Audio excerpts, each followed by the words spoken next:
it's Elise. Welcome back to My Cupcake Addiction. On today's episode, I'm making TWIX flavored cupcakes. So these guys have got a biscuit base, a caramel cupcake, chocolate caramel frosting, they're drizzled in milk chocolate, and to top them off, we've got a syringe full of gooey caramel that you can either squirt into the middle or you can drizzle on top. Let's get started.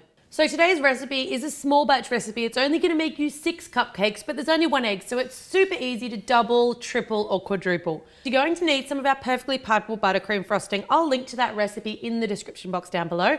I've got some shortbread biscuits, some compound milk chocolate, which is chocolate that doesn't contain cocoa butter, a single egg, some butter, some oil, and some whole milk.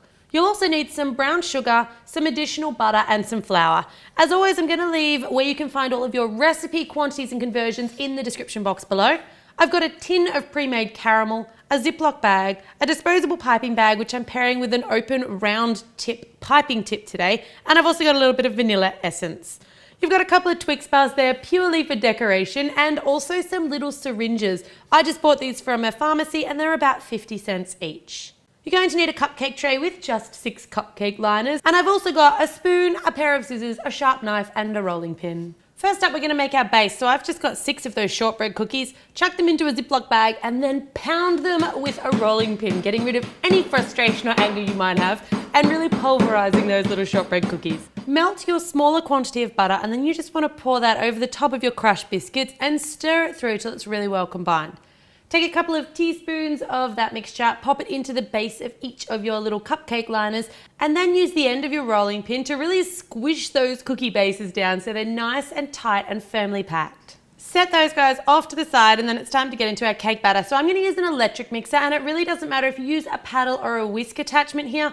Pop in your brown sugar, your softened butter, so it shouldn't be melted, but it should be nice and soft, and your little bit of vanilla essence. In goes your oil here, and then you want to mix that on a high speed for about 2 minutes. You just want to cream that butter and sugar mixture together really nicely so it's light and fluffy.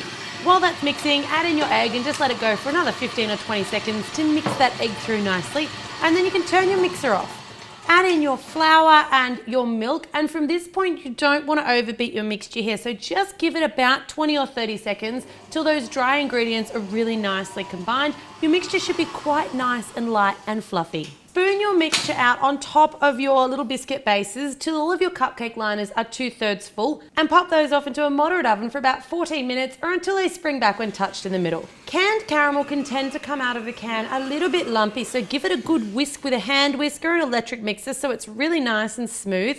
And then you want to use your little syringes to suck up a generous amount, 5 mils to be exact, of that caramel. Wipe off the ends of them and set them aside on a tray just so that they're ready to go when it comes to decorating. Split your buttercream frosting now into 2 separate bowls, and I've got some melted chocolate in one bowl, and then I've got some of that leftover caramel in the other bowl. So I'm going to take just a couple of teaspoons of the caramel because that's going to thin your icing down and make it a little bit moister. So don't start with your icing too thin here. And then I'm going to take a couple of spoonfuls of the melted chocolate and put it into the other half. You want to stir both of those through really vigorously, so what you're ending up with is half caramel frosting and half milk chocolate frosting. Cut the end off a disposable piping bag and pop in your piping tip, and then you just want to spoon in both flavors. So I've showed you how to do this a couple of times with the rainbow frostings. You basically just want to open the bag up and you want to half fill one side of the bag with your chocolate frosting and then half fill the other side of the bag with your caramel frosting, just carefully using your spoon. Push both of those at about the same time down to the end of the piping tip, and then give them a little test squeeze in a bowl so that you've got both of those colors of frosting coming out at the same time, giving you kind of like a dual color swirl. Scoop the rest of your melted chocolate into a Ziploc bag, and your cupcakes should be out of the oven and completely cooled before you start to decorate them. They are going to be a little more golden on top than a traditional vanilla cupcake because of the brown sugar we've used in the recipe. Take a knife and you just want to really roughly chop those Twix bars, and you're only going to use like 1 piece on each of these cupcakes or more if you like. Use your dual colored frosting to make a really nice little high smooth swirl on the top of each of your Twix cupcakes, and then you want to snip the tip off your Ziploc bag. Take your Ziploc bag and you're just going to drizzle sort of randomly little curls of that melted milk chocolate on top, which is going to provide kind of the crunch of the chocolatey from a Twix. And then you want to add in a nice little triangle of Twix on top and shove one of those syringes right down into the center of the cake. So you actually want to shove it right down in so that it doesn't topple over. When you want to serve those, your guests can either squirt that delicious caramel straight into the center of their TWIX cupcakes so that it bursts out when they eat it, or they can take their syringe and they can drizzle it over the top of all of that chocolatey, frostingy, Twixy goodness. I hope you guys have enjoyed today's TWIX cupcake small batch recipe from My Cupcake Addiction.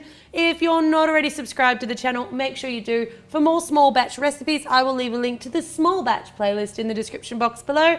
And as always, thanks very much for watching.